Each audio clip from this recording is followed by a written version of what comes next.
Então a gente tem aí uma falência do sistema político, no fim das contas, né? Porque são vocês que estão gerindo a gente, porra, a culpa é tua. Acho que nem que tem que mudar a Constituição, acho que tem que rasgar e começar do zero. Vai ter que explicar pra todo mundo que porra é essa. Porque Teve. parece um papo meio golpista pra um cara que é... Não, a gente fracassou em todos. Não tem um setor que a gente olhe que a gente compare com os nossos pares e a gente tem ido bem. Então a gente tem aí uma falência do sistema político, no fim das contas, né? Porque são vocês que estão gerindo a gente, porra, a culpa é tua. Não é minha porque eu não tô governando o Brasil há 40 anos, mas... Mas nos últimos o quê? Nos últimos 10? Não, eu não tô governando há nenhum ano, né? Porque eu nunca fui presidente da República. Eu tô sendo um dos que legisla, né? Tá. De dentro de 513.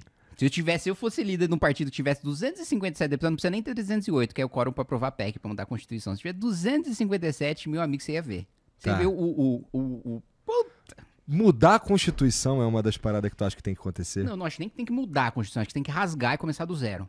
Interessante. A nossa Constituição, ela é um lixo. A nossa Constituição é um lixo.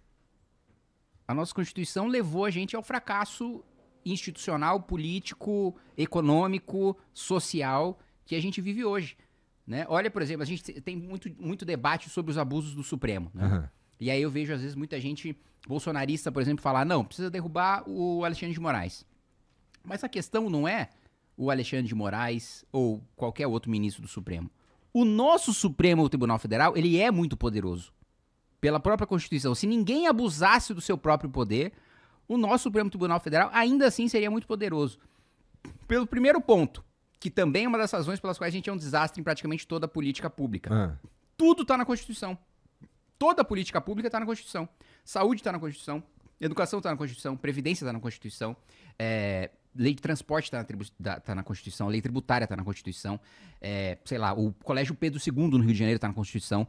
Então, assim, as constituições, pelo próprio nome, ela é a Constituição do Estado. O que tem de fundamental para a gente colocar no topo de todas as leis, que são princípios que vão reger todo o resto? Não é para entrar no detalhe e determinar a política pública.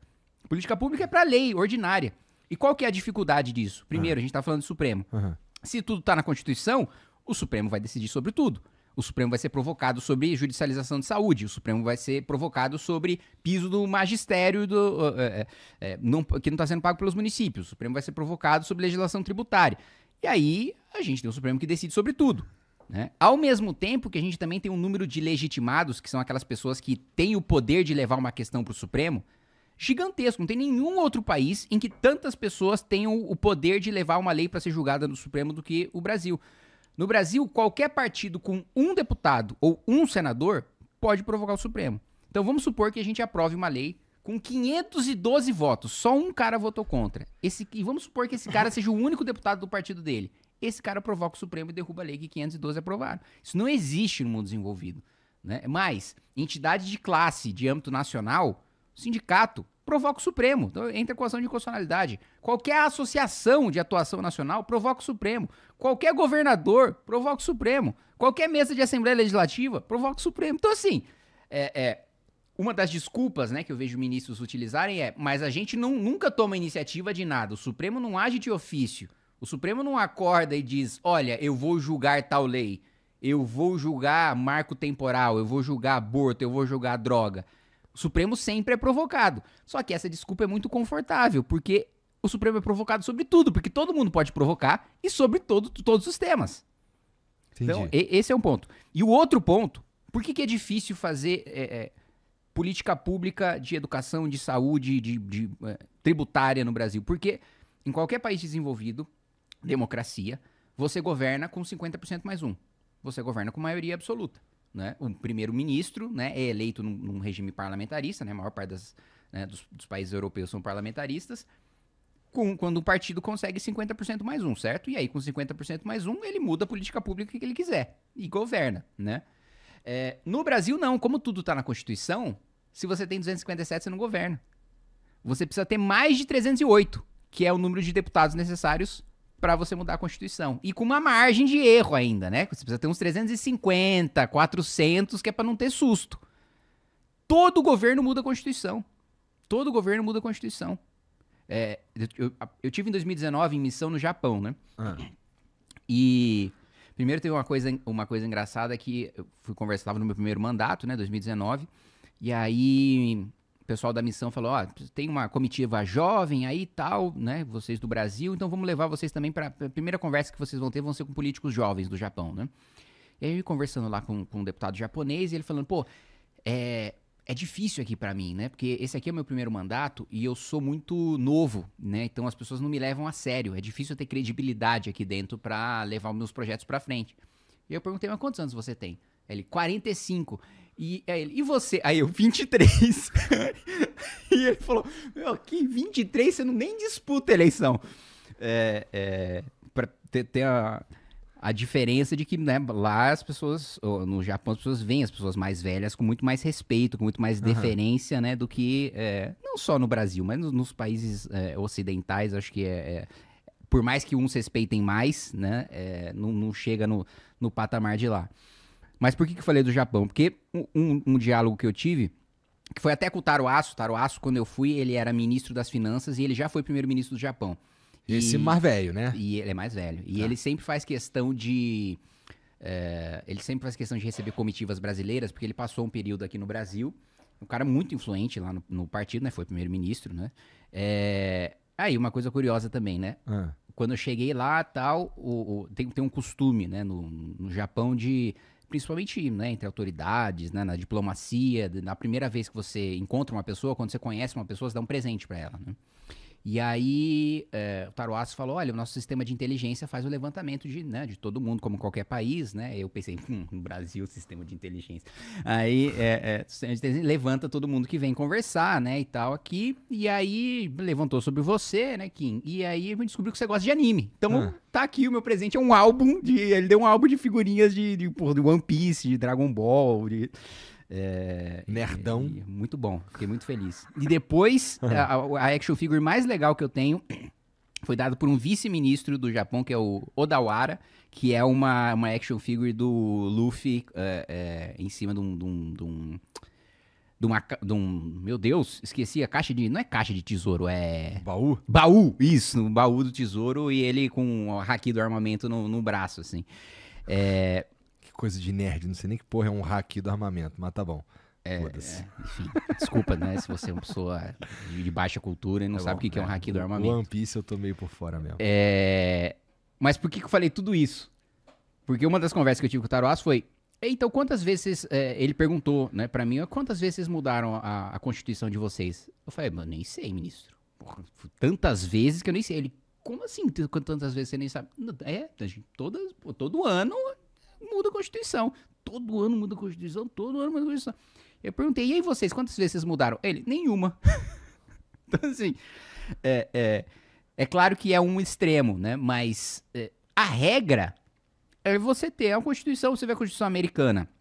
Pra você mudar, precisa ter a chancela de não sei quantos estados. Né? É um negócio muito difícil de você promover uma mudança constitucional. Aqui não. Pra governar, você precisa mudar a Constituição. Isso faz o país ser ingovernável. Ainda mais no sistema que a gente tem, em que, basicamente, a população não sabe o que faz um deputado. E por não saber o que faz um deputado, mais de 300 deputados são do que a gente chama de centrão. O que é centrão? É o cara que se elege sem ideia, sem projeto nenhum, sem ideologia nenhuma. Ele se elege entregando obra no seu reduto eleitoral. Então ele entrega uma creche, um hospital, asfalta uma rua, e aí o eleitor olha e fala, bom, ele está trabalhando, ele está entregando obras, esse é o trabalho de um deputado. Só que não é o trabalho de um deputado entregar obras, esse é o trabalho de prefeito, governador, secretário, ministro, presidente da república. É o trabalho de executivo, não é trabalho de legislativo. O legislativo precisa ter proposta, precisa fiscalizar o governo, ele precisa ter uma postura que não é de executar o orçamento, como a gente tem aqui no Brasil. E aí o que acontece? O Bolsonaro ganha a eleição. Aí ele ganha a eleição e ele tem 100 deputados na Câmara. E ele precisa de 350 de 400 para governar. O Lula ganha a eleição. O Lula agora tem, de esquerda, 120 deputados na Câmara. 300 no Centrão. Então o cara vota no Lula e vota num cara que vai achacar o Lula na Câmara. O cara vota no Bolsonaro e vota no cara que vai achacar o Bolsonaro na Câmara. Então o nosso modelo, ele nunca vai funcionar. Por isso que eu digo que não é ter uma reforma aqui, muda um negócio ali, uma emenda à Constituição. Não, a gente precisa ter uma Assembleia Constituinte, rasgar, começar do zero e ter uma nova. Entendi. Bom, isso parece ser extremamente complexo também, né? Primeiro a gente precisaria que a galera... Que tipo de iniciativa conseguiria fazer isso daí caminhar? Eu, pessoalmente, primeiro tô levantando o debate. Eu tô falando, pessoas, seguinte, veja só, nós temos muitos problemas e nós não vamos resolver estruturalmente esses problemas enquanto a gente não tiver uma nova Constituição. Não adianta ter uma mudança aqui e ali, ter um presidente, a direita fica no poder 8 anos, 16 anos. Beleza, as estruturas do país continuam as mesmas. A gente vai continuar, pode até avançar, mas vai avançar a passos lentos. E os nossos retrocessos vão ser mais acelerados sempre. Eu estou propondo um plebiscito para escutar a população. Olha, você quer que tenha uma nova Constituição? Primeiro tu vai ter que explicar para todo mundo que porra é essa, né, eu acho. Acho que primeiro... Não, eu acho o seguinte... Como teve... Porque parece um papo meio golpista pra um cara que é leigo pra caralho, tá ligado? O cara quer mudar a Constituição, porque geralmente, porra, então o cara rasgou a Constituição nessa porra, que não sei o quê. Primeiro pro cidadão comum, ele nem entende direito o que é um golpe, né? Pra ele achar isso golpista. Mas eu acho que a ideia geral de que, olha, as nossas leis são lixo, elas não funcionam e a gente precisa recomeçar do zero, não é uma ideia muito complexa de se passar. É complexo de eu falar o número de legitimados para entrar com uma ADI, como eu falei aqui para você, é claro. Eu não vou para telecine. Vamos supor que a gente tem uma disputa lá no plebiscito, e aí quando tem plebiscito tem propaganda na TV, né? E aí eu vá lá para a TV, o Kim falar, eu não vou falar então, gente, por causa do controle de constitucionalidade em arguição de descumprimento de preceito fundamental no Supremo Tribunal Federal, se você vai, sei lá, utilizar um embargo de declaração e ele excepcionalmente não consegue vai mudar o mérito de uma decisão, e isso é muito problemático por causa da estrutura constitucional que a gente tem, né? Fudeu, parece um político falando. Não é nem um político, porque primeiro que a maioria dos políticos nem sabe do que eu tô falando. Não já começa. Que coisa. Entendi, mas então, tá bom, um plebiscito. Mas tá bom, vai lá, plebiscito. Então eu não iria pra televisão falar isso, eu iria falar, olha pra saúde, você acha que a saúde tá boa? Olha pra educação, você acha que a educação tá boa? Olha pra segurança, você acha que a segurança tá boa? Veja, não é coincidência que você olha pra qualquer setor, e nem você olha pra economia, você acha que a economia vai... Não é coincidência que você olha pra qualquer setor e não funciona. Não é que tem um ponto errado, não é que tem um ministro que tá administrando errado. Todo o sistema tá errado.